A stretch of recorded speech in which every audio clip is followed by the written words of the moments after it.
Hello guys, welcome back to another video, and in this video I'm going to be showing you adaptability stuff. So basically how to adapt to different kind of weapons like RPG spammers. Maybe you faced an auto shoot sniper person, maybe you faced RPG spammers, flamethrowers, freeze ray shorty, and you cannot counter them with normal gameplay. So I'm going to show you how to counter them, and let me just turn on play solo, and yeah, let's get into it. So I'm gonna be first of all showing you how to counter RPG spammers. This is pretty common. Many people use RPG because it has huge AoE, good damage, and so to counter RPG you need Scythe. So basically when you use Scythe is you're gonna stay on high ground. You're not gonna lose high ground, you're gonna maintain your high ground. And you're gonna maintain your high ground, and so for example the opponent is there. So hitting an RPG from here to here is already pretty hard, and if you combo it with some slide jumps, then the RPG player just cannot hit you.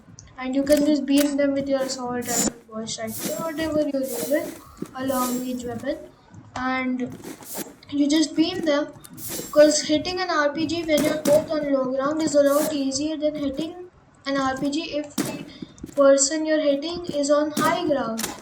So yeah, but if this height up and now they can hit you, like they're chasing you to hit you.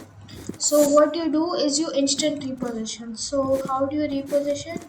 Right, so you are here, and then you quickly go here and then do this, and this just confuses them a bit, and then you can sight up from the back, beam them, and at that point they should be dead, right? So this is for RPG. You can also, you know, you can go to low ground. I preferably you should not go to the low ground, but if you go to low ground, just quickly try to get out of it, side ground, or get on ramp, run a bit, like, yeah. And now I'm going to show you how to counter auto shooters. So to counter auto shooters I use like a route. So basically what I do is sight up here, 2 shots hit, right? Sight up but don't hit, then confuse them, 2 more shots, right? So they should be like at least 100 HP around like that, and then you just rush them, and you rush them, so you go at them and you go a bit to the right as well, so like this, and then you just get in their face, beam them, and at that point they should be dead if you have decent aim. But if that doesn't work, you can again reposition, and then yeah. But if the auto shooter is not camping around, then you have to play peaks. So if they're there, and one thing you can do to adapt to auto shooters is basically you have to see how much time it takes to lock, or how much time it takes for them on average to lock onto you and hit you with their sniper, because there's a specific amount of time that auto shooters take to track you and lock onto you. So if you can see how much time your opponent is taking, you can either just like beam them, and then once you know that okay they're now locking onto me, just get out of there. Or you can just sit there and katana, right? 2 seconds before you know, one, not 2 seconds, 1 second before, like, oh now they're gonna lock on. So you can katana, if your katana fails you can reposition, and yeah, that's how you counter auto shoot. They also use volley and stuff. Now to counter perma shorty freeze, it's the same thing as RPG. It's the same thing as RPG, so I don't think I need to elaborate too much. I would say freeze ray is a bit harder.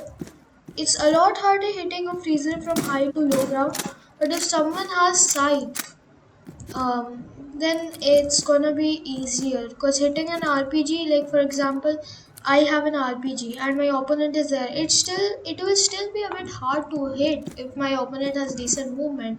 With freeze ray it's a bit easier. If the opponent actually knows what they're doing with freeze ray, it's gonna be a bit harder, but of course you have to pull through, use that tactic. Now to counter flamethrower, now this is specifically for, like, you can use two things. Either you can use RPG. if it's like if it's a long map, then you shouldn't have any worries against a flamethrower. You can just use AR, beam them, slingshot works. Like you can, that's high range and flamethrower is low range, so you will beat them. But a small map like arena, what are you gonna do here? Well, for that, do this.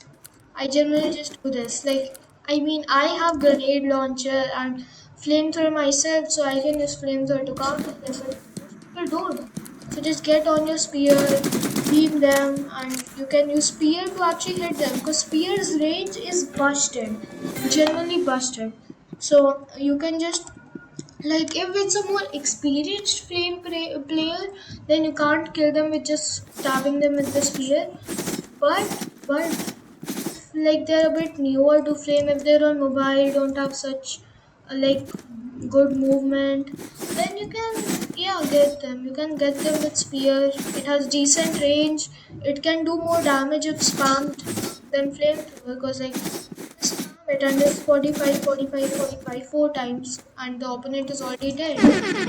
So yeah, and if it's a more experienced player that like hits you a bit and then goes away, you can put a spear here, beam them, reposition, put another spear. I did not do that correctly. Like put another here, beam them. Spear is the way to counter flame basically. Spear has actually made it pretty easy to counter flame. um, uh, like if free to play players encounter a flamethrower like person, then they can counter it with spear pretty effectively most of the time. So yeah guys, that's it for today. That was the guide to adaptation in Roblox Rivals, and it's definitely an important skill. So yeah, see you in the next one guys. Bye bye.